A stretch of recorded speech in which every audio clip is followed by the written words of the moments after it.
Rentable, fiable, innovant. Avec eux, ça risque de fluctuer. Mais soyez rassurés, vous serez en croissance sur le marché. Francis Gosselin, Philippe Richard Bertrand. L'économie, c'est sérieux. Mais prends pas ça pour du cash. Merci d'être là et bienvenue dans ce nouvel épisode. On va parler d'actualité avec Francis. Francis, qu'est-ce qui a... ton attention a été sur quoi, là? Plein d'affaires, Phil. T'as sûrement vu ça. C'est une première canadienne. Il y a 200 employés. C'est vraiment rien. 200 vraiment rien. C'est 200 humains, là, mais en proportion, 200 employés de l'entrepôt DXT4 de Laval, qui est un entrepôt d'Amazon, qui ont obtenu une accréditation syndicale. Je pense à la CSN de mémoire. Évidemment, tout de suite, Amazon a dit qu'elle est contestée, qu'il y avait des irrégularités dans le processus, mais en tout cas, c'est une première. On se rappellera qu'au Canada, du moins en Colombie-Britannique, il y avait un syndicat qui avait vraiment assez uniforme, là, qui avait essayé plusieurs fois, puis qui finalement avait jeté la serviette. Il avait décidé de ne pas s'entêter.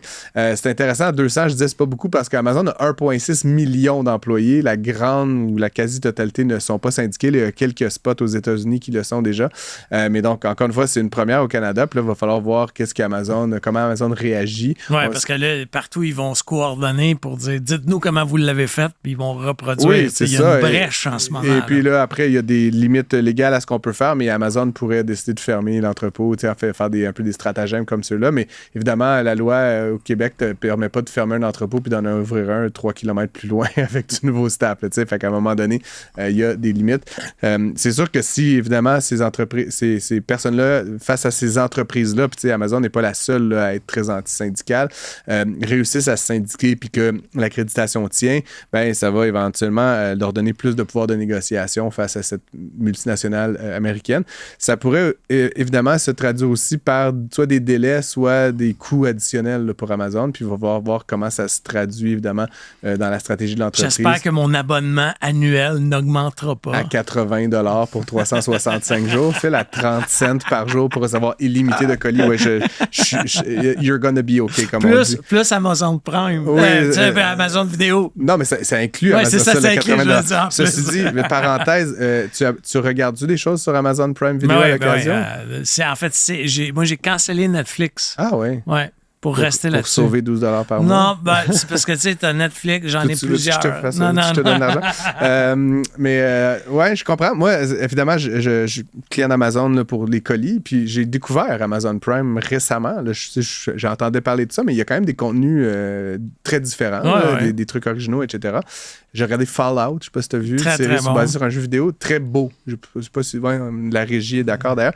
Drôle d'histoire, mais très beau jeu. Je voulais quand même, parenthèse, dire qu'il y a ceci, moi, dans ma vie personnelle, puis tu sais, salutations à mes amis les publicitaires, mais moi, la pub, quand je regarde du contenu télévisuel, ça me tue. Fait que je paye YouTube Premium, Netflix Premium, tu sais, je paye tout pour... Moi, avoir de pub. Cette minute-là qu'on me fourgue du dentifrice, là, genre, elle vaut $1. Là, fait que, bref. Mais donc, Amazon Prime, tu t'abonnes au service colis, mais puis tu as accès aux vidéos, mais tu as accès aux vidéos avec de la pub. Right? Et donc, j'ai découvert, comme je te disais, Amazon Prime, là, et qu'est-ce que j'ai fait? Payer $3,99 par mois pour pas avoir la pub. Pour pas avoir de pub, parce que no can do, là, désolé. Donc, voilà. Chose que je veux parler, Taiga. Ça va vraiment pas bien chez Taiga. On apprenait cette semaine que, le trimestre passé, il restait pas loin de... Je pense de mémoire, il restait... Je vais te finir par le dire. Il y avait... en 2023, il y avait 40 millions dans le compte de banque. Ouais. Puis là, en 2024, au dernier trimestre, il reste en ce moment 2,5 millions. Alors, l'entreprise ne sera pas capable de se rendre à la fin du prochain trimestre sans un afflux d'argent. Elle va être en défaut très bientôt d'un prêt. Donc, tout ça fait en sorte... Mais ce qui me stupéfait, Francis, c'est qu'ils disent publiquement qu'à chaque fois qu'ils vendent un équipement... un motoneige ou un motomarine, ce qu'il fait. Chacune des morceaux, ils perdent de l'argent. Ils vendent une motoneige. ils l'ont déclaré eux-mêmes. Pas comme Ford, là. Ils perdent vraiment de l'argent. Ça leur coûte plus cher de faire la patente que le prix de vente. Ouais, moi, écoute, je suis très admiratif de cette entreprise-là. Oui. Et je veux dire, les motoneiges, je les ai vus en personne. J'étais sur le site web. Je m'en suis même déjà configuré une pour voir comment ça coûterait. Mais, tu sais... Puis je suis un fan d'électrification de tout, puis j'ai une tondeuse électrique, puis une chainsaw électrique, puis tu sais, char électrique. J'étais comme, tu sais, si j'ai un motoneige à m'acheter, c'est sûr que j'achète, tu sais, pas un grand besoin de motoneige, mais là, après, c'était genre 28 000 $. C'était comme... Puis là, genre, tu peux acheter quand même un bon skidoo pour, mettons, la moitié de... Puis tu sais, un bon, là, comme assez équipé. En plus, je suis sûr qu'il y en a à 30 000, mais tu sais, à 30 000, tu fais de la... t'apprends qu'ils perdent de l'argent avec le 28 000 Ouais, mais ça me dérange moins, mais c'était comme, pour moi, du point de vue consommateur, tu sais, je veux dire... Puis contrairement, mettons, à une auto, là, puis tu sais, je sais que t'es pas... mais tu sais, pour moi, qui fait beaucoup de kilométrage, il y a comme un calcul économique d'avoir une auto électrique. C'est comme je sauve des milliers de dollars d'essence par année. Mais tu sais, une motoneige, là...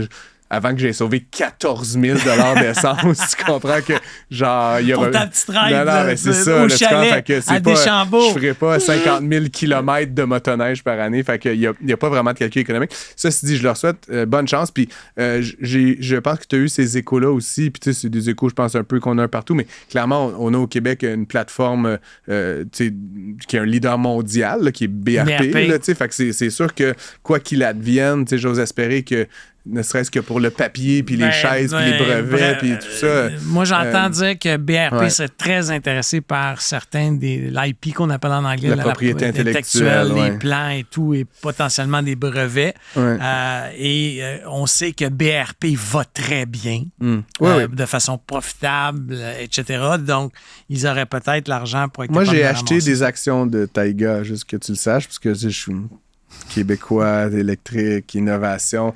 Ça venait de chuter. Je me suis dit, ça peut pas passer en bas d'une pièce et 40, là, parce qu'à un moment donné, l'action valait 15 pièces. Fait que j'étais comme, ça a perdu 4.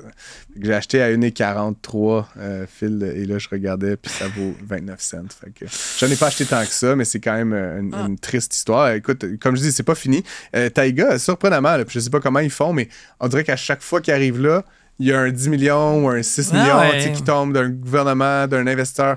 Ils ont des bons amis avec des poches profondes. Puis, tu sais, à la fin, c'est beaucoup d'argent pour toi puis moi, mais tu sais, à l'échelle des banques ou des... T'as-tu vu leur siège social? C'est beau, apparemment. C'est chic. Ouais, c'est ça. Il y a quelques-uns des millions qui sont allés là aussi. Peut-être que BRP récupérera ça aussi. On sait pas. On sait pas. Le MAPAC dans votre cuisine, le ministère sévit contre les petits entrepreneurs en démarrage. As-tu vu ça? Non, je l'ai pas vu. Il y a des entreprises, il y a des gens au Québec qui font de la soupe dans leur cuisine ou des sandwichs dans leur cuisine ou de la lasagne dans leur cuisine. Puis ils disent, Phil, veux-tu une lasagne? On va te l'emmener. 14 et 28. J'en ai aucune idée comment ça fonctionne. Ils mettent ça sur Marketplace, ils mettent ça, je sais moi, pas. Moi, où. j'avais un gars de sandwich qui arrivait avec sa glacière Exact. à mon bureau, 70 personnes, puis ouais, se mettait à vendre des sandwichs avec notre permission. Et entre nous, je veux dire, j'ai collaboré étroitement avec Cookit à un moment donné, puis toutes ces entreprises-là, les WeCook, les Good Food. Je suis sûr qu'à une époque, mon gars, Steinberg, tu sais, toutes les entreprises agroalimentaires commencent avec un dude qui fait une lasagne dans sa cuisine ou une madame qui fait une soupe. Tu vois, comme, non, mais IGA, dans sa stratégie d'ouvrir des bistrots d'IGA. Mais mon point, c'est que l'entrepreneuriat agroalimentaire, ça commence souvent dans ta cuisine. Et donc, go, ce monde-là qui, quand même, je sais pas, mettre 3 carottes avec un peu de bouillon, puis essaye de rajouter 30%, puis trouve un zouf comme toi pour l'acheter. Tu vois, comme, je ne peux qu'encourager ça à la puissance 1000. Et donc, ce que j'apprends, puis le Journal de Montréal, par la plume de Jean-Philippe Guibault, fait paraître ça, ça me fâche. Puis là, je comprends qu'on veut protéger les restaurateurs. Non, mais Phil, tu comprends que la madame qui fait 14 lasagnes, là, elle met pas le toqué en faillite. Là, tu comprends? Là, comme, it's not the same market. T'sais? Et donc là, ce qu'on apprend, c'est que le ministère, le MAPAC, là, qui est le ministère de l'alimentation, pêcherie, je me rappelle plus tout l'acronyme, va venir chez le monde pour checker si ta cuisine t'a passé le Windex, là, tu comprends? Là? Puis il va te falloir un permis de restauration. Puis là, donc, Puis entre nous, Phil, je sais pas, tu gagnes bien ta vie, je gagne bien ma vie, ça va, là, je veux dire, tu fais pas de la lasagne pour d'autres mondes dans tes temps libres. Comme le profil socio-économique de la personne qui fait des lasagnes pour d'autres mondes, c'est pas des, c'est des gens qui en ont probablement besoin, là. C'est souvent un mécanisme de générer un peu d'argent, un peu de profit, un peu de richesse avec les moyens du bord. Donc là, que notre gouvernement, des comptables et des entrepreneurs là, qu'on a élus pour remettre l'économie on track, permettent une affaire de même. Je te dis, je pourrais pas déchirer ma chemise assez. Puis, je sais que t'es critique, mettons, de la filière batterie, puis je veux pas réouvrir ça là, mais moi, je suis très partisan là, qu'on mette des milliards dans Nordvolt. Puis, oui, il faut la tranche du big business, mais il faut aussi la tranche du mini business. Puis ça, c'est un killer d'innovation. Puis j'ai comme une rage quand j'entends des affaires de même qu'on va rentrer chez Ginette voir si sa soupe, elle est kosher. Ça me fait Moi, j'ai capoter. connu des gens extraordinaires dans des marchés comme ça. Je me suis fait livrer pendant 2 ans du bouillon de poulet. Écoute, par un gars, il venait là, en métro. Bouillir le poulet? Non, je peux pas dire, mais c'est le meilleur bouillon de poulet. Tu peux pas dire, écoute, il faut aller envoyer le mapac d'un coup. Je nommerai pas. Non, mais c'était le meilleur bouillon de poulet ever. C'est sûr. Je vais parler aussi de la mort tranquille. Ben, ça mourra pas, là, mais tu sais, la descente aux enfers de Boeing. Oui. T'as vu les chiffres de livraison? C'est capoté. Ils ont livré 24 avions au premier trimestre en avril, excuse-moi. Les 4 premiers mois, ils sont à 100 appareils. C'est moins de la moitié moins que Airbus. Là. Ça n'a plus rapport. Ben, c'est parce qu'en fait, il y a une enquête criminelle du FBI, il y a une enquête criminelle de la FAA, là, qui est la Fédération de l'aviation américaine. Ça finit plus. Puis là, ils ont caché des documents, falsifié des documents. C'est une hallucinant. chaîne de mauvaises décisions, mais qui ont un effet domino. Puis là, ce que ça fait, c'est que outre les compagnies aériennes qui ont déjà les appareils et qui sont très nerveux, toi, tu vas sur le marché parce que tu as besoin d'un appareil, tu vas te faire affaire avec Boeing en ce moment? Ceci dit, ils ont 6000 quelques commandes là, en réserve. Là. Fait que, il y a de l'avenir, mais c'est sûr que quand t'en livres 24 par mois, à un moment donné, les gens ils vont se désintéresser. Là. Je comprends que dans le domaine de l'aviation, on s'attend à attendre, mais à ce rythme-là, ton avion, tu vas l'avoir dans 3 PDG. Là, fait que ça peut pas fonctionner. Fait que moi, c'est plus, il y a le volet sécurité, là, mais je pense qu'à quelque part, le Boeing a comme compris le message, là, je pense. Ils sont pas en train de... Mais le volet, genre, il faut faire des avions, là, les gars. Puis là, ils sont tellement empêtrés dans toute cette histoire-là qu'ils n'arrivent plus à sortir des appareils. Puis là, je suis comme persuadé qu'il y a plusieurs avionneurs au monde qui vont dire, ben là, gars, désolé, mais il y en a là. T'sais. Non, imagine, t'es la compagnie d'assurance qui assure Boeing en ce moment. T'es un gars à côté de chaque monteur de la chaîne de montage, voir s'il visse la vis comme du monde. C'est fou. Not là. good. Not good. Not good. Autre nouvelle qui, moi, m'a laissé un peu... tu sais comment que j'aime la filière batterie, mais... Là, c'est du vrai argent, cette fois-ci. Oui, pour une fois. Pour une fois, c'est une compagnie japonaise qui profite de l'installation de Honda. Là, puis ça, Honda, c'était très subventionné, on va se le dire. Honda qui avait annoncé un investissement de 15 milliards, dont 5 d'argent public, mais quand même 10 milliards de vrai argent. Et donc, c'est une entreprise japonaise, donc Asahi Kasei, qui fait des séparateurs de batteries. Là. C'est là que mon expertise s'arrête pas mal. Mais gros, c'est une composante de la batterie finale du véhicule électrique. Donc, ils ont annoncé un investissement d'1,6 milliard de dollars qui va être un peu au service de cette filière-là, mais c'est un investissement qui va avoir lieu en Ontario et pas au Québec. Parce que clairement, on sent que le momentum est comme en train de se déplacer vers le sud. Là, actuellement, c'est plus là-bas que ça va se passer qu'à Bécancour, malheureusement. Mais tu sais, moi, en fait, j'ai lu un article de Michel Girard cette semaine là, qui parlait qu'il demandait à M. Fitzgibbon de finir son mandat. Oui, ça m'a beaucoup fait rire. Ça m'a fait... Mais... Fais ta job, bro. Mais tu finis l'article, puis moi, j'ai toujours pensé qu'au Québec, on allait mettre 10 milliards. Ouais. Mais Fitzgibbon parle de 20 à 24 milliards. Ça a toujours été ça, ouais. Ça fait longtemps qu'il dit ce chiffre. J'arrachais ma chemise à 10. Imagine à 20-24. Là, il y a une partie là-dedans qui est de l'investissement, puis il y a une partie qui est en subvention. Puis je pense que, en gros, la subvention, c'est souvent des crédits d'impôt ou des... D'accord, mais tu sais, c'est beaucoup d'argent. C'est pas comme... Le budget du gouvernement du Québec, c'est 160 milliards par année. C'est pas, ils sortent pas ça un matin avec un chèque. C'est 20 milliards sur une décennie. Et évidemment, on parle de dizaines de milliers d'emplois qui vont générer en parallèle de ça, les gens oublient souvent que c'est bien beau tout ça, là, mais il va falloir que Hydro-Québec mette 90 milliards à 120 milliards d'investissement pour supporter en parallèle le développement de cette filière-là. Mais qui vont vendre l'électricité. Encore le gouvernement du Québec. Alors, tu sais, c'est un je pense que ton calcul n'est pas bon. Parce que la portion Hydro-Québec, c'est comme un investissement qui va se rentabiliser. Fait que pour moi, Ils parlent d'aller au marché parce qu'ils sont pas capables de le faire. Tu sais, ça va avoir des intérêts. Puis ils disent que la demande actuelle fait en sorte qu'ils sont plus capables d'exporter, ou du moins. Ça fait en sorte qu'on va se retourner vers qui? Toi. Tu sais, on va augmenter ton tarif d'électricité. Moi, je suis en train de faire installer des panneaux solaires sur la maison, autoproducteurs, faites tout ça. Autonomie.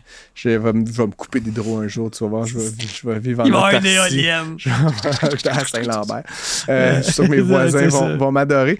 Parlant de solaire, éolien, pas tant de trucs, on peut faire venir là-dessus, Phil, si tu veux, mais moi, c'est une nouvelle qui ne touche pas nécessairement monsieur, madame, tout le monde demain matin, mais quand même, M. Biden, le président des États-Unis, qui a annoncé cette semaine, c'est un peu la campagne électorale, qui a annoncé qu'il allait tranquillement dans les 3 prochaines années, ou dans les 6 prochains mois, mais en tout cas, il annonçait un plan pour mettre en place des tarifs douaniers additionnels sur les importations chinoises, et il vise 4 segments manufacturiers principalement.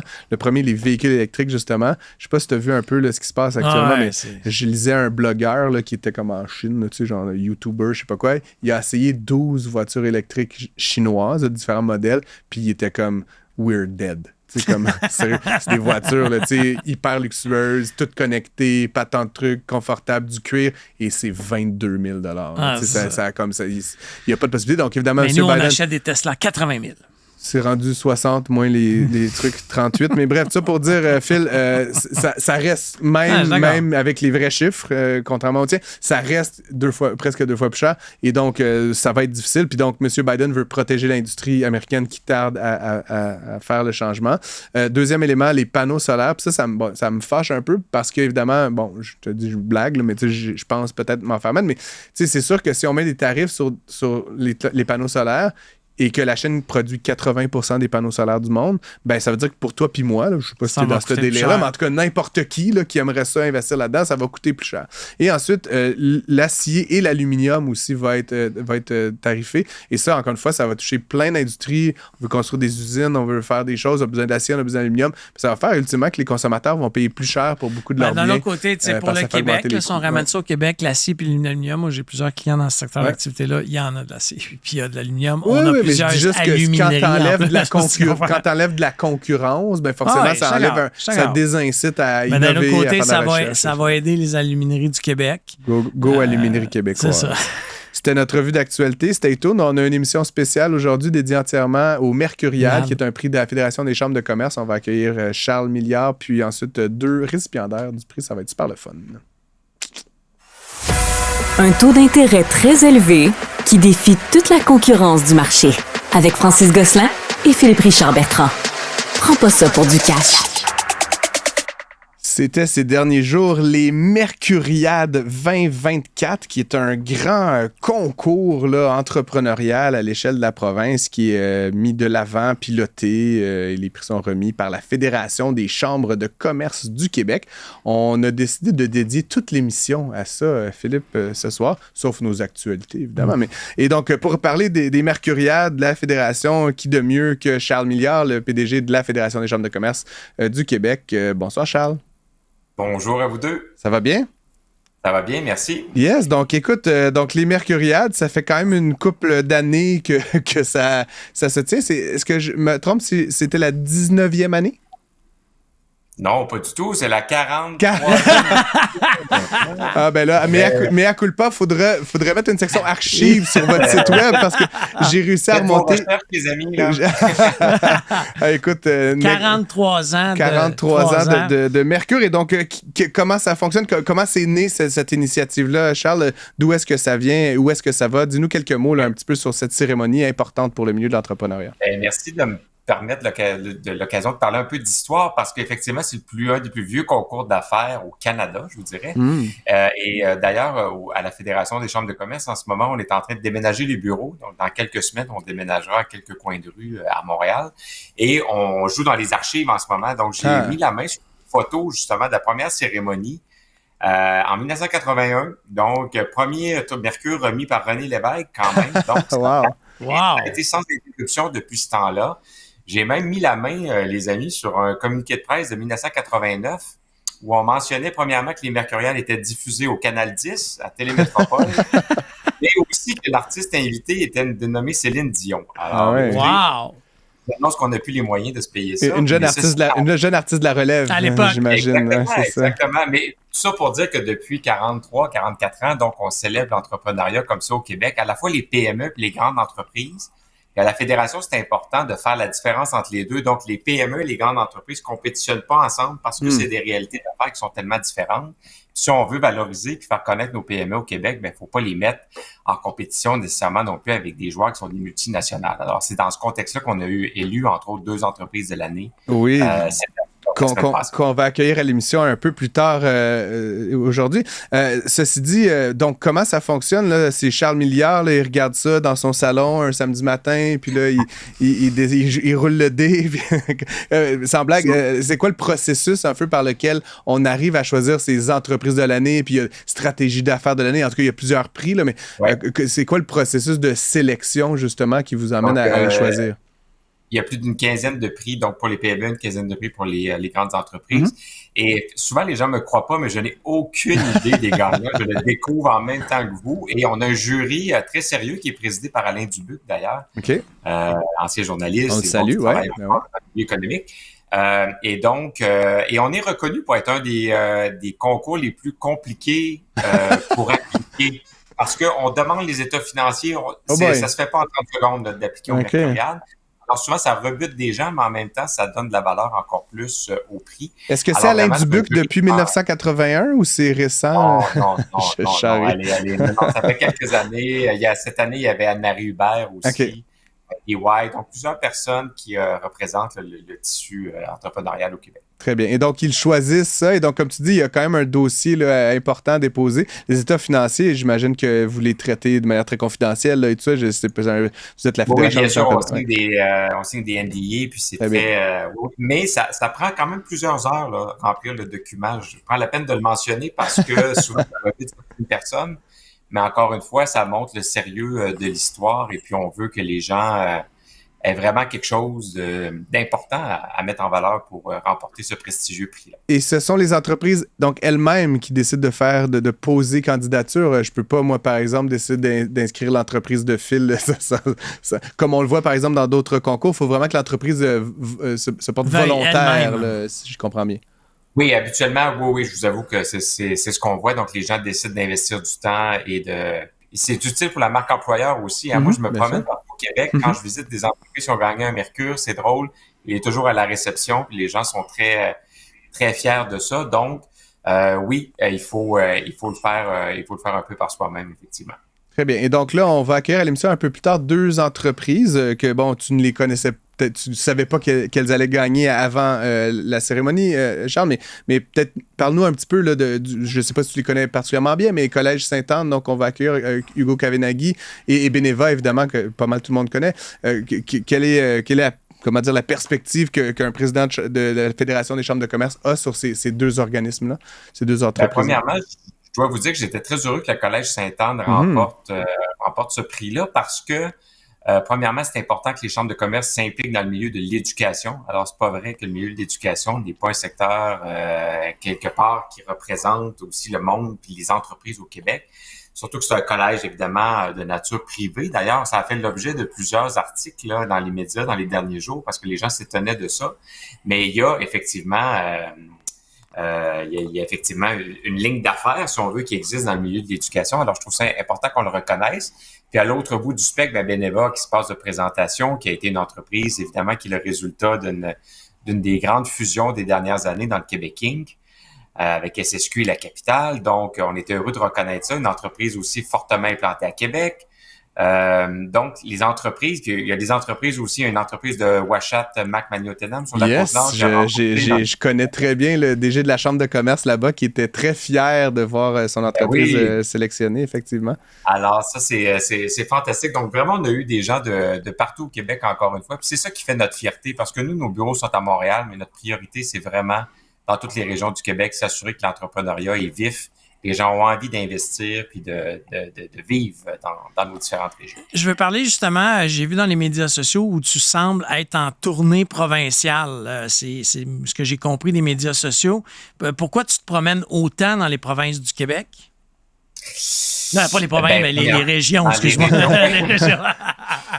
Je pense que ça fait partie de la mission de la Fédération. Si on veut représenter le développement économique régional puis qu'on reste dans notre bureau sur René Lévesque à Montréal, je suis pas certain qu'on est très crédible.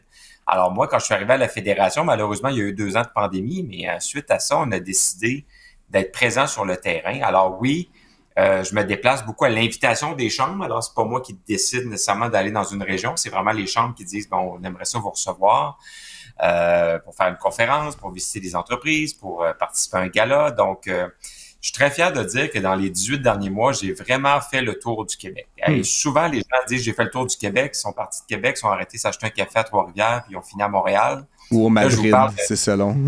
Exactement. Ou Madrid, dépendant de la autoroute.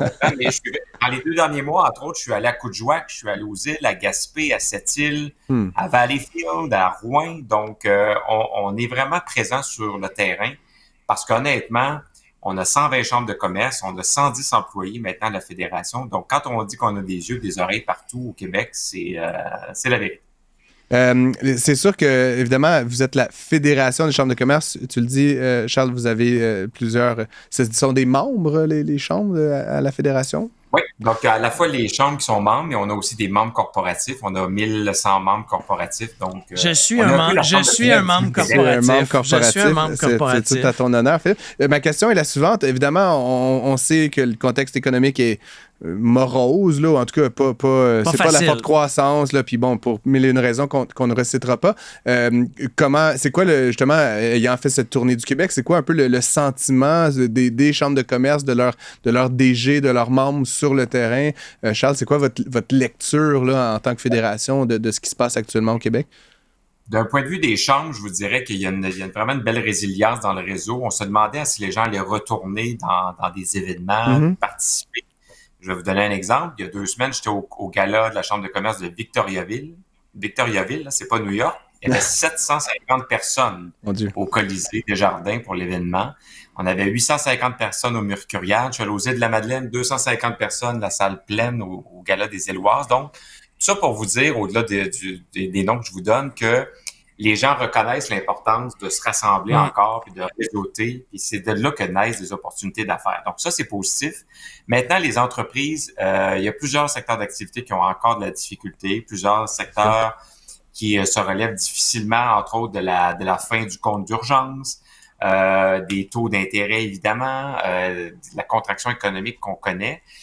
Mais en même temps, je me promène beaucoup quand je vais dans les régions, je regarde beaucoup les centres-villes, les cœurs de village, et moi, je vois plein de jeunes, plein de personnes immigrantes aussi créer des entreprises dans nos rues principales. Puis ça me remplit de bonheur parce que quand on se promène sur la rue principale à Gaspé, à la Pocatière, à Montmagny, puis qu'on voit du papier journal dans les fenêtres, ça, c'est pas bon. Non. Et je vous dirais que par rapport à l'année passée, j'en vois de moins en moins. Donc, ça, c'est positif. Mais il faut reconnaître en même temps que faire des affaires au Québec, ça a déjà été plus simple que ça. Ça a déjà été un meilleur deal.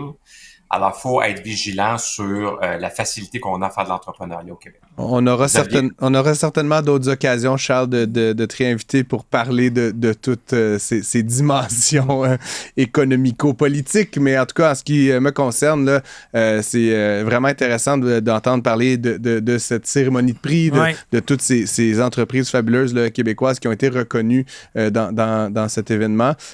Si les gens, entrepreneurs ou autres qui nous écoutent, là, souhaitent s'inscrire l'an prochain, tu dis que c'est pas simple, mais est-ce qu'on t'appelle personnellement? Il y a un onglet sur le site. Comment ça fonctionne?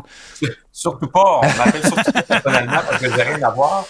Mais habituellement, les candidatures se terminent juste avant Noël. Donc, moi, ce que je dis souvent aux gens, que si vous gagnez un prix dans une chambre de commerce régionale ou locale, considérez de vous présenter au Mercurial. Arrêtez de penser que ce que vous faites, c'est pas exceptionnel. Vous allez voir que quand on va en parler au micro, c'est pas mal plus exceptionnel que vous pensez. Et donc, les gens ont jusqu'à la fin de l'année pour appliquer. Toutes les infos sont sur fccq.ca. Mais là, évidemment, donnez-nous quelques jours de repos parce qu'on sort cette édition. Mais je vous dirais, là, à partir de l'été, on va ouvrir les candidatures avec plaisir. Charles Milliard, PDG de la Fédération des chambres de commerce du Québec. Vous écoutez une émission spéciale dédiée aux Mercuriades. On va avoir plus tard dans d'autres segments 2 récipiendaires d'entreprises de l'année, PME et grandes entreprises. Merci d'avoir été avec nous, Charles. Merci, à bientôt. À la prochaine. Francis Gosselin, Philippe Richard Bertrand. Le seul duo qui vous redonne vraiment la monnaie de votre pièce. C'est une émission un peu spéciale. On accueille toutes sortes de gens autour de la Fédération des chambres de commerce, gagnants notamment de prix, le prix des Mercuriades, qui ont lieu une fois par année, qui récompensent évidemment des entreprises exceptionnelles. On a le plaisir de s'entretenir avec Hugo Kavenaghi, qui est PDG du Collège Sainte-Anne, qui a gagné 2 prix, pas un seul. Un prix pour la stratégie d'affaires à succès et un deuxième, évidemment, pas le, moi j'aurais dû dire le premier en deux, entreprise de l'année pour volet PME. Et c'est la première fois dans l'histoire de ce prix de la FCCQ que ces 2 prix sont remis à un établissement d'enseignement. Bonjour Hugo. Bonjour. Donc, dis-nous, fier d'avoir remporté ces prix, probablement, j'imagine? Oui, fier. Oui, fier. Le premier, on avait un petit espoir sur la stratégie d'affaires à succès. Le deuxième, entre toi et moi, je savais même pas qu'il y avait un deuxième prix. On m'a fait rentrer dans la salle en disant, monsieur, il y a un autre prix, ce serait le fun que vous soyez dans la salle. OK, très bien. Et après, donc, j'ai dit, non, ils prennent les finalistes de chaque catégorie, puis ils vont déterminer s'il y a une entreprise à succès. Donc, c'est ça, donc, pour l'anecdote. Donc, vous étiez surpris, là, j'imagine, de remporter ces prix. Puis, comme je l'ai dit, ça n'avait jamais été remis là, à une école ou un établissement d'enseignement dans le passé. Donc, j'imagine que c'était plutôt remis à des entreprises privées dans le passé? Oui, habituellement, c'est très business, là. Okay. Puis, on s'entend que c'était le Québec King qui était dans la salle. Donc, c'était, oui, effectivement, c'est très business habituellement. Donc, une maison d'édition, une école, c'est un peu une nouveauté pour eux. Parle-nous donc un peu du Collège Sainte-Anne. Là, c'est gros comment? Il y a combien d'élèves? Il y a combien de campus? Là, juste pour mettre les choses en perspective, que nos auditeurs comprennent. Oui, aujourd'hui, Collège Sainte-Anne, donc c'est un OSBL. On est rendu depuis 2 semaines 6 écoles, 3 écoles primaires, 2 écoles secondaires, un collégial. On s'est beaucoup développé dans les dernières années, dans les 15 dernières années. Et c'est la raison pour laquelle, entre autres, on avait déposé une candidature dans la catégorie stratégie d'affaires à succès. On est passé de 1000 élèves à 4500 aujourd'hui. On a construit un cégep, on a construit un primaire, on a construit un tout nouveau école secondaire il y a 2 ans, une école zéro carbone signée Pierre Thibault, qui est un projet pédagogique très innovant. Et on s'est mis à fusionner avec des établissements. Donc, on a récupéré une école primaire à Outremont, l'école Buissonnière, il y a 2 ans. Et depuis 2 semaines, une nouvelle école primaire à Rosemont, qui était une ancienne école primaire des Sœurs de Sainte-Anne, qui s'appelait École Sainte-Anne. Donc, comme je savais que la directrice allait prendre sa retraite et il y a un enjeu de recrutement, aussi bien chez les profs que chez la direction, je dis, hey, École Sainte-Anne, c'est comme la cousine ou le cousin. Je dis, veux-tu revenir dans la famille? Donc, du coup, on se retrouve aujourd'hui, 6 écoles. Et donc, vous êtes vraiment, entre guillemets, pas aux 4 coins de la ville, mais je veux dire, il y a quand même une distance là, importante entre les différents campus. Ouais, j'imagine que ça vient avec une certaine complexité, peut-être, pour quelqu'un comme toi qui a un poste de PDG, Hugo? Oui, ça me fait me promener, là. Je disais, Outremont, Rosemont, la Chine, Dorval, donc je suis un peu partout et nulle part maintenant, mais on travaille beaucoup par entité très autonome. J'ai des directeurs de chaque école, donc qui sont très, très autonomes dans leur travail. Donc, on y arrive. J'ai une super équipe. Là, j'ai des gens extraordinaires autour de moi. Là, c'est un prix. C'est pas un prix pour une personne. C'est un prix pour une organisation. Certes, ouais. Une organisation comme la nôtre, c'est des humains. On est une entreprise de service. On est près de 600 employés aujourd'hui. Donc, c'est le prix de tout le monde. C'est ce côté, on le partage. On reconnaît les grands leaders par leur humilité, Hugo, comme tu le sais. J'ai une question, moi. Ma grande force. Pourquoi pas une université? Est-ce que ça pourrait se faire? Non, mais est-ce que ça pourrait se faire? Il n'y a pas d'université privée au Québec. Non. Il y a une université Sainte-Anne au Nouveau-Brunswick, par contre, qui s'appelle l'Université Sainte-Anne. Okay. Donc, je pense pas qu'on ira là. Ça va être plus difficile d'y aller à bicyclette, en tout cas, Hugo. Là, ça va me prendre un avion, je pense, un jet. Mais là, je suis pas sûr que ça va passer. Non, pour tous les efforts que vous faites, évidemment, sur la dimension environnementale. Et puis donc, vous avez gagné aussi Entreprise de l'année là-dessus, évidemment. C'est lié à ce que tu viens de nous raconter, c'est-à-dire cette stratégie d'acquisition de croissance, ou il y a d'autres motivations qui ont poussé la FCCQ à vous décerner ce prix? Moi, j'ai l'impression, bon, les gens me l'ont pas dit, mais je pense qu'ils voulaient peut-être faire un clin d'œil aussi. On dit on a une maison d'enseignement, c'est un peu inhabituel. Donc, est-ce que il y avait un clin d'œil par rapport à ça? Parce que dans la salle, il y a beaucoup de monde, il y a près de 1000 personnes.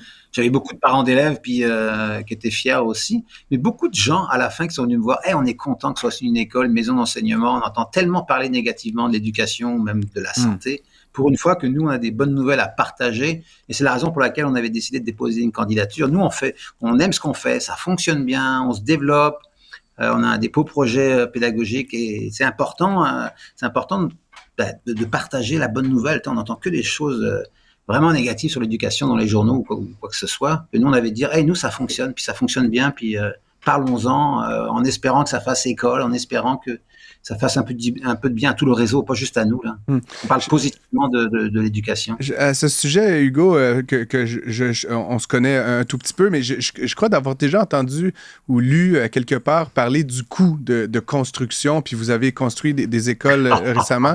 Est-ce que c'est... Je ne veux pas te mettre mal à l'aise sur ce sujet-là, Hugo, mais justement, est-ce que ta perspective a évolué depuis, à mesure que, évidemment, le Collège Sainte-Anne, ou en fait, l'école Sainte-Anne se complexifie? C'est quoi ta réflexion là-dessus, aujourd'hui, en 2024?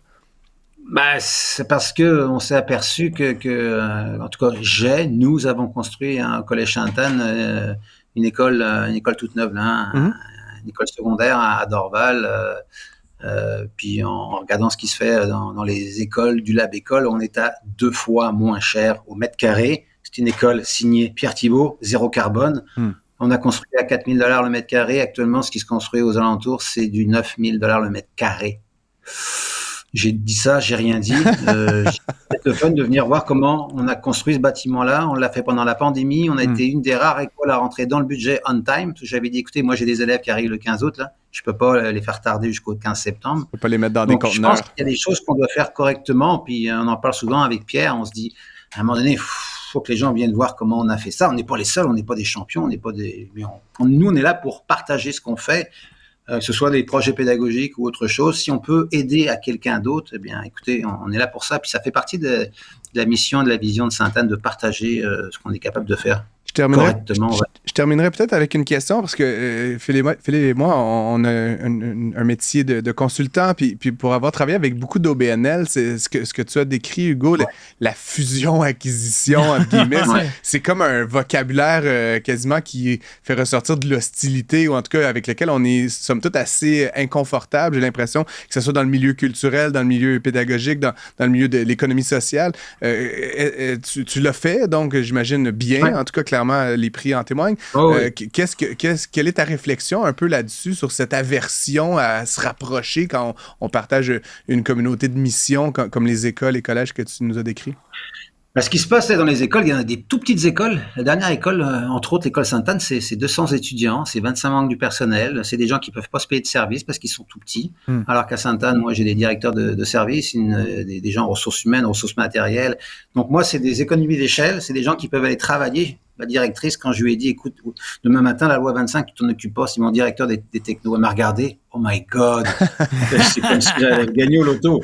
Donc chaque école est obligée de se multiplier dans des actions pour lesquelles ils ne sont pas formés, ils ne sont pas compétents, c'est normal. Tu es directrice d'école, loi 25, les normes du travail, les normes de l'emploi, c'est compliqué. Alors moi, je pense que ça va prendre de la mutualisation des petites écoles pour se partager les services parce qu'ils n'ont pas les moyens, c'est normal, ils sont tout petits. Donc ça, je pense qu'à un moment donné, il faut qu'on se rapproche. Une directrice des coms, ça peut travailler sur 2-3 petites écoles au lieu de que chacun en a une, ce qui n'est pas possible de toute manière, ils n'ont pas les ressources pour ça. Donc nous, on croit beaucoup à la mutualisation, puis même ça crée des économies d'échelle, puis et nous, on est une OSBL, quand surplus il y a, on les réinvestit dans le bâtiment ou dans le staff. Dans la pédagogie, dans ce qui est le plus important peut-être. Hugo Kavenaghi, PDG du Collège Sainte-Anne, c'est comme ça qu'on appelle le Collège Sainte-Anne. Merci énormément d'avoir été avec nous à l'émission. On te réinvitera certainement lors des prochaines Mercuriades avec d'autres prix à venir, qui sait. Merci. Merci, salut. Bonne soirée. Pour obtenir une réponse à vos questions, écrivez à Francis et Philippe à l'adresse studio@cube.radio. On est avec notre prochain invité, il s'appelle Patrick Cyr, il est VP exécutif de Beneva. C'est aussi une entreprise qui a gagné un Mercuriade au gala de la FC. Un Mercure, Oui, les Mercuriades et un Mercure. Salut Patrick, comment ça va? Oui, bonjour, ça va très bien, merci, ça me fait plaisir d'être avec vous. Qu'est-ce qui pousse une entreprise comme Beneva de s'inscrire à un concours comme ça? Écoutez, Beneva, c'est la création d'une nouvelle, la plus grande mutuelle d'assurance au Canada, suite à un regroupement d'égal à égal de deux compagnies solidement établies au Québec, la Capital Groupe Financier d'un côté et SSQ Assurance de l'autre côté. Ça fait que Beneva est le regroupement qu'on a exécuté là, depuis 2020, puis qu'on a souligné là, la fin de l'intégration à la fin 2023.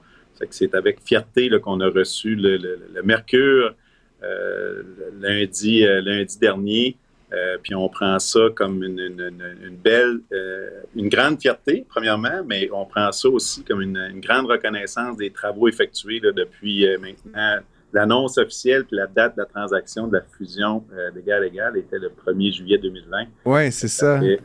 Ça fait un petit moment que vous y travaillez. Donc, est-ce que je suis client Beneva? Bonjour. Moi aussi. Mais est-ce que, à vous entendre, donc, le processus là, d'intégration est donc terminé, là, entre guillemets, là, c'est-à-dire que derrière, là, tout ce qui avait à être fait est fait. Est-ce que c'est ce qu'on doit comprendre? Ben, je dirais pas tout, mais les principaux éléments, parce qu'il reste encore des migrations de clientèle sur nos nouveaux systèmes. Mais ce qu'on a réussi, là, c'est vraiment d'implanter tous les nouveaux systèmes, tout le nouvel écosystème là, dans les différents secteurs, dans les différents métiers. Ça fait que ça, puis il reste encore une migration de clientèle sur les nouveaux systèmes. Donc, tous les nouveaux systèmes sont fonctionnels, mais il reste encore des clients membres d'anciens systèmes qu'on va migrer dans les prochains mois, années.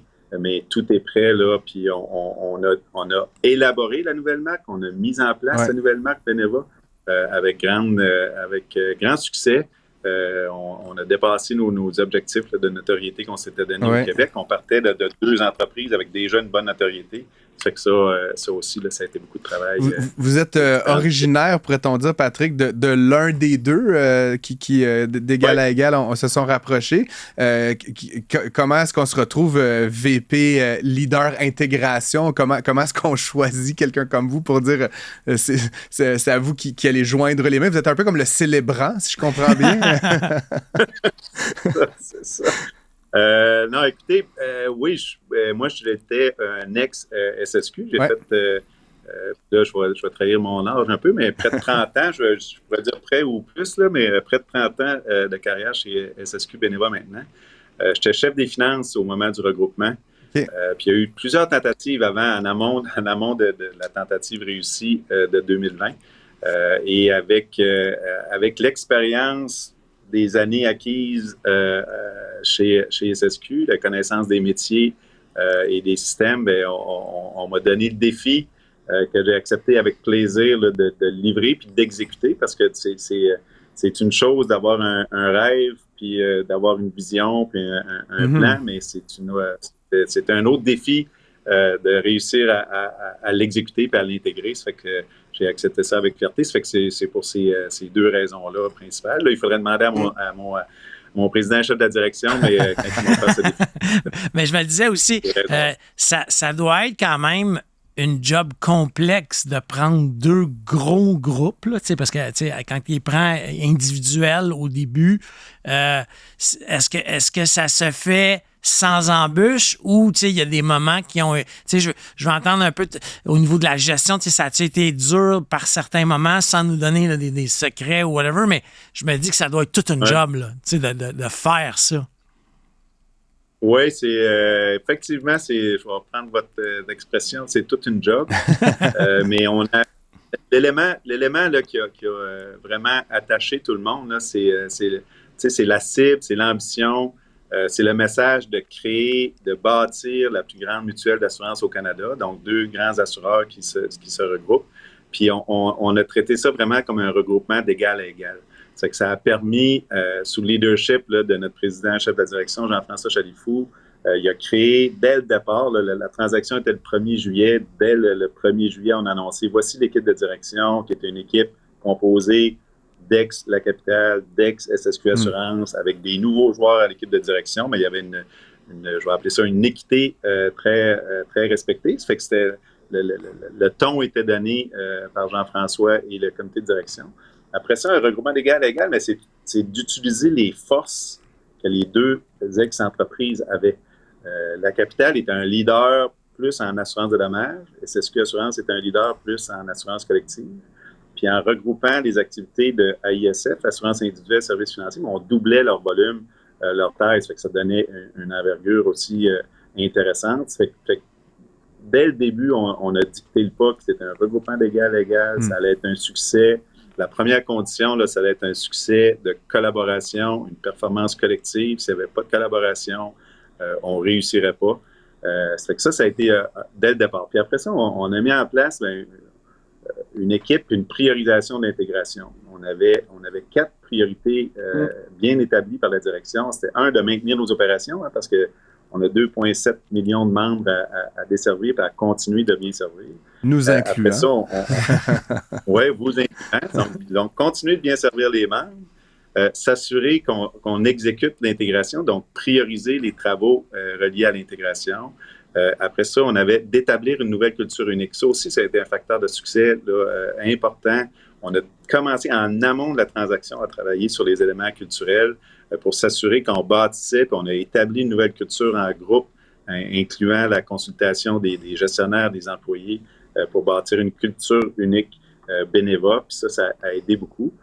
Puis quand on a lancé la marque, la nouvelle marque, puis ça aussi, c'est un élément de succès. On n'a pas pris un nom ni l'autre nom. C'est Beneva qui a été bâti puis créé avec multiples consultations avec l'équipe de marketing, les consultants externes, nos fournisseurs, nos partenaires, les employés. Ça fait que quand on a choisi le nom puis annoncé le nom, on a augmenté l'adhésion de toute l'équipe puis tous les employés. Puis on avait un thème, on disait « Soyons Beneva ». Beneva, c'est une déesse grecque, hein? C'est ça, Beneva? Beneva,